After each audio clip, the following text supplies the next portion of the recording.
এমন মানব কুলে জন্ম এবং সনাতন ধর্মে জন্মগ্রহণ করেছে। সনাতন অর্থ হলো চিরসত্য, নিরন্তর।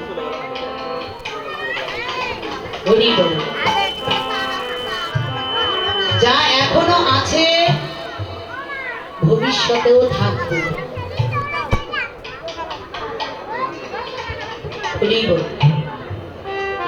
তো আমরা সনাতন ধর্মের মানুষ এটাই জানি না যে পবিত্রতা কি। পবিত্রতা কি মা? স্বামীর অঙ্গ। দেখেছেন, স্বামীর অঙ্গ। পবিত্রতা হলো ধর্মের অঙ্গ।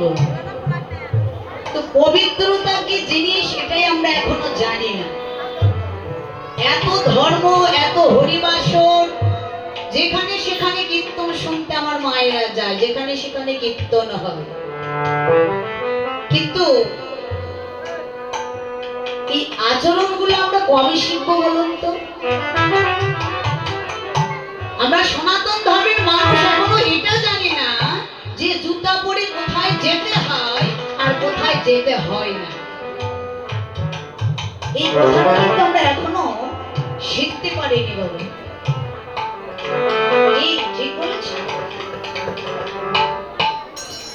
এই মানবতাটা আমাদের অন্তরে নেই, জানি কিন্তু মানি না। এমনও মায়েদের দেখা যায়, বাবাদের দেখা যায় যে সামনে মন্দিরে কি কখনো জুতো নিয়ে যাওয়া যায়? যায় না। তাহলে যায় না কথাটা জানি, তাহলে আসলে কি করে জুতো নিয়ে আসা যায়? মন্দিরে কি খাওয়া যায়? যায় কি মায়েরা খেতে খেতে প্রভুকে প্রণাম করেন? তাহলে মন্দিরে যেমন খাওয়া যায় না, জুতো পরে যাওয়া যায় না, তো এটাও তো মন্দির নাকি? তাহলে এই মন্দিরে কি করে জুতো নিয়ে আসা যায়, খাওয়া যায় বলুন তো? তাই না? জায়গায় নেই। করিব তো এই জুতোটা সাথে যাবে না মা? যাবে? এই জাগতিক জগতের কিছুই সাথে যাবে। তো আমাদের এই সনাতন ধর্মের এতটাই শিক্ষণীয় অভাব আছে যা বলার মতো না। শুনি, এত কীর্তন শুনি, এই কান্দে শুনে ওই কান্দে বের করে দিই। বাড়িতে গিয়ে সংসারের কাজ, ভাত রান্না করতে সব ভুলে যাই। তা করলে কি চলবে? আমাদের ধর্মটা বিষয়ে জানতে হবে, ধর্মটা কি, আমরা কেন এত হরিবাসন করি। এই যে কত কষ্ট করে ভক্ত সঙ্গ করতে এসেছে, তো সঙ্গ করতে এসে এসব করলে হবে না। দেখো, যারা কবি তারা বলেছিলেন যে তোমরা একটি শিক্ষিত মা দাও আর আমি শিক্ষিত জাতি দিব। তো একজন শিক্ষিত মা যদি হয়, সন্তানকে কি করে শিক্ষা দিতে হয় এটা কিন্তু তাদের ভিতর আছে।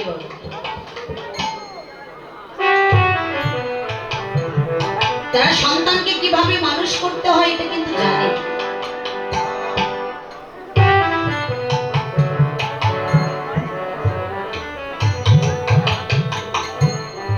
তাহলে আমাদের পবিত্রতা আগে জানতে হবে মা। যেখানেই যাবে পবিত্রতা বজায় রাখবে। এই কীর্তন শ্রবণ করতে এসে ওই মুখে গুল দেওয়া নিয়ে ব্যস্ত থাকবেন না, মুখে পান দেওয়া নিয়ে ব্যস্ত থাকবেন না, খাওয়া নিয়ে ব্যস্ত থাকবেন না। যেখানে কি বলছে এটা আস্বাদন করার চেষ্টা করবেন। ভগবানের লীলাকে স্মরণ করবেন। লীলা স্মরণই জীবের ভজন। লীলা স্মরণ না করলে কখনো ভজন হয় না। ভাগবতে বললে শ্রবণ মঙ্গল, নববিদায় ভক্তির প্রথমেই বললেন শ্রবণ মঙ্গল। শ্রবণ করলে জীবের মঙ্গল। এই হরি কথা কৃষ্ণ কথা শ্রবণ করলেই জীবের মঙ্গল হবে। তো হরি কথা কৃষ্ণ কথা যদি আমরা মনোযোগ দিয়ে আস্বাদন না করতে পারি তাহলে হবে? মনোযোগ দিয়ে আস্বাদন করতে হবে, হৃদয়ঙ্গম করতে হবে, হৃদয়ে ভাবনা করতে হবে। ভাবনা না করলে কখনো হবে না। তো শ্রবণ মঙ্গল, শ্রবণ করে ভগবান কি কি লাভ করেছিলেন কি মায়েরা জানেন? শ্রবণ করে ভগবানকে কি লাভ করেছিল? মহারাজ পরীক্ষিত শ্রবণ করে আমার ভগবানকে লাভ করেছিলেন।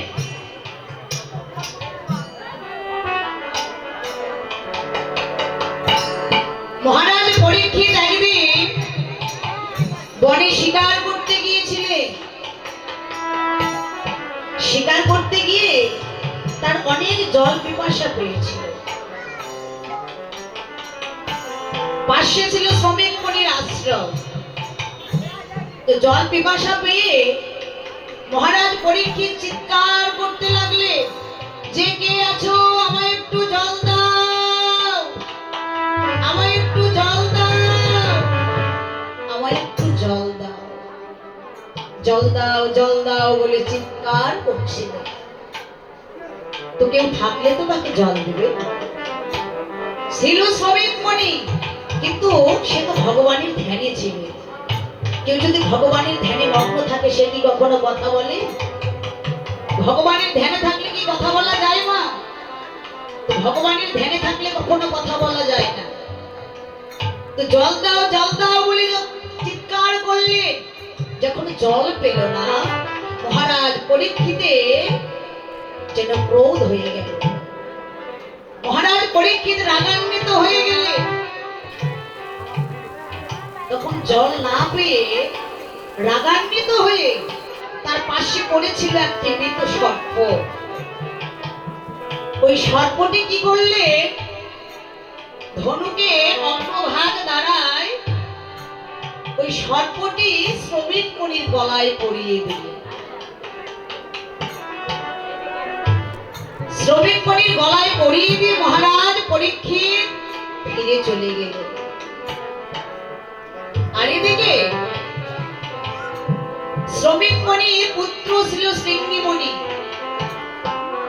পিতার গলায় যে মৃত সর্প দিয়েছে, তার যে বন্ধুরা ছিল সবাই তাকে বলা বলি করতে লাগলেন, দেখ ভাই তোর পিতার গলায় কে যেন মৃত সর্প ঝুলিয়ে দিয়েছে। বাবা, পিতা মাতা যদি খারাপ হয়, সন্তানের মুখের আগে যদি কেউ পিতা মাতার নিন্দা করে, সেটা কিন্তু কখনো সহ্য করতে পারে। এবার শৃঙ্গিমণি সে কি বললেন,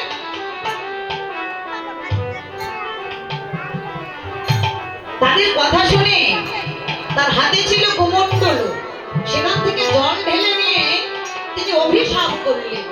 কি অভিশাপ করলেন?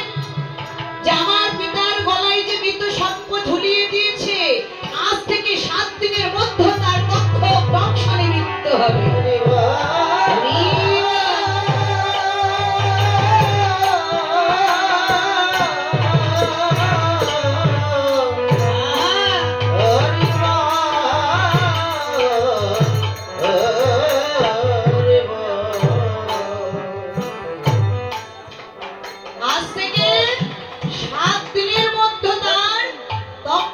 দংশনে মৃত্যু হবে, এই অভিশাপ করলে।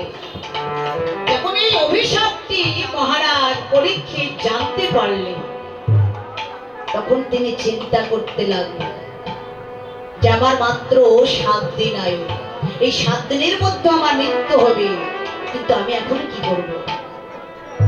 তো মণির কাছে গেলে, শ্রমিক মণির কাছে গিয়ে বললেন,